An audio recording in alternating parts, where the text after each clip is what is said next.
যোৱাকালি পৰহিৰ পৰা কোনোবাই লিখি আছিলে যে বৰমিতা মিত্ৰ সঞ্জীৱ নাৰায়ণে লৈ আহিছে, অথচ বৰমিতা মিত্ৰৰ লগত আমাৰ চিনাকি যোৱা বছৰে হৈছে আৰু বৰমিতা মিত্ৰই অসমত 4 বছৰৰ পৰা গান গাই আছে।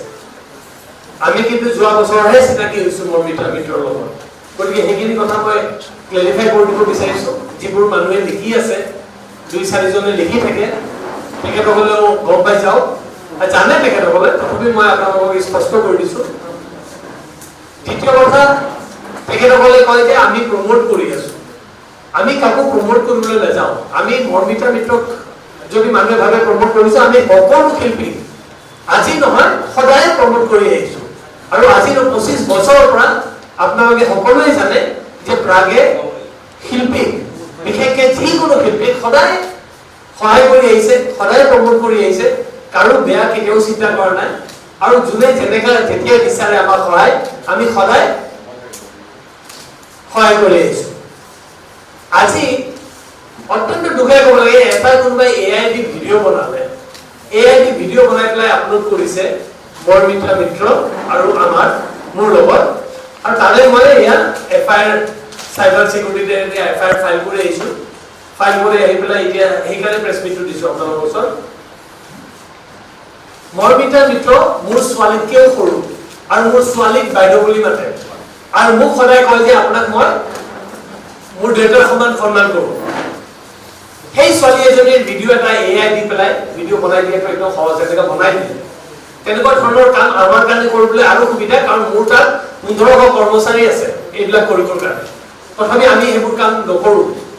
অসমৰ ৰাইজক এই যে কিছুমান ব্যক্তি আছে বিশেষকৈ যিবোৰে এইবোৰ কাম কৰি পেলাই এনেকুৱা এটা অশৃংখল সৃষ্টি এটা বাতাবৰণ এটা সৃষ্টি কৰিব বিচাৰি আছে, তেখেতসকলক মই আহ্বান জনাইছোঁ যে তেখেতসকলে পাৰে যদি ওচৰত ওলাই আহক।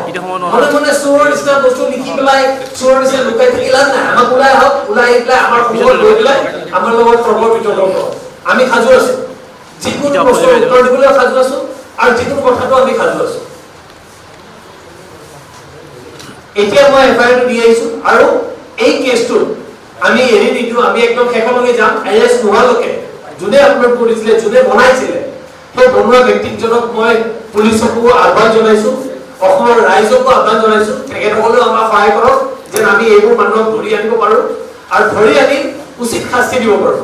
কাৰণ আজি আমাক বনাই দিছে, আমাৰ এনেকুৱা বনাইছে, কাইলৈ বেলেগৰো বনাব, কাইলৈ আপোনালোকেও কাৰোবাৰ ভিডিঅ' বনাই দিব পাৰে। গতিকে যিকোনো মানুহৰ আজিকালি AI হোৱাৰ পিছত যিকোনো ভিডিঅ' মানুহে যিকোনো সময়ত বনাই দিব পাৰে।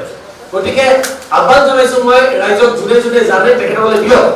লগতে মই আজি আৰু এটা কথা স্পষ্ট কৰিব বিচাৰিছোঁ যে ছ'চিয়েল মিডিয়াত যিকেইজন মানুহে এনেকুৱা লিখে, কোনো বিচাৰ, কোনো সঁচা মিছা কথা নাজানে কৰি মিছা মিছি কথাবিলাক লিখি থাকে, আমি প্ৰত্যেকটাৰ ওপৰত এতিয়া একশ্যন লোৱা আৰম্ভ কৰিম।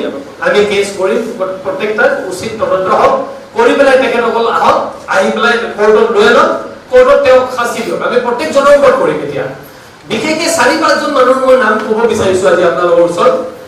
এজনৰ নাম হ'ল কিবা জ্ঞানেশ, নলবাৰীত থাকে। আমি জ্ঞানেন চক্ৰৱৰ্তী,